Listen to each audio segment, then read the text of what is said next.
In terms of measuring sound energy, for the decibel scale is a human thing and it's logarithmic. And we're not going to focus on using that weird equation. We're just going to do it conceptually in terms of, remember, if you want to hear something 2 times louder, is it 2 times the sound energy? No, it's actually what? 10 times more, right? You trash your hearing 10 times more. But in terms of actually measuring the sound energy, that's called sound intensity, okay? And this is the equation, I equals P over 4 pi r squared. It looks all scary and complicated, but when you actually look at it and break it down, it's not too bad, okay? Intensity of sound energy is measured in watts per square meter. The next time you buy a set of headphones, or maybe you know that new iPod that just came out, when you buy it, look on the packaging, and it actually tells you all the technical stuff about it. And in terms of the headphones, it'll tell you how many watts per square meter the headphones can pump out.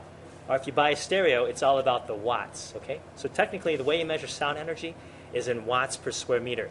Intensity, okay? Now, in terms of what the human ear hears, that's loudness. That's measured in decibels. And you know how this morning we had that annoying fire drill? I actually took our decibel meter and held it up to the fire alarm there, the one in the hallway there.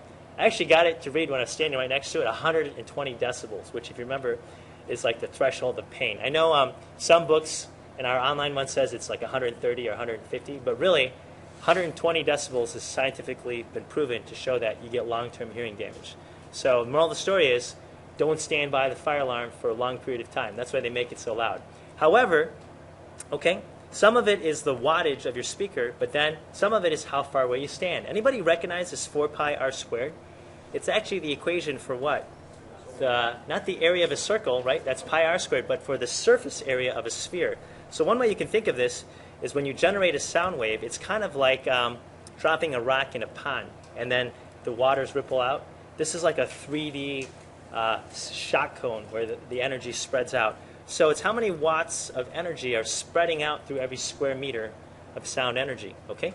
So this is the fifth little equation we want to add to our toolbox, okay? So if you put it right on your note card, or if you put it right in your notebook, you'll have it all ready to go there, okay? Sound intensity. So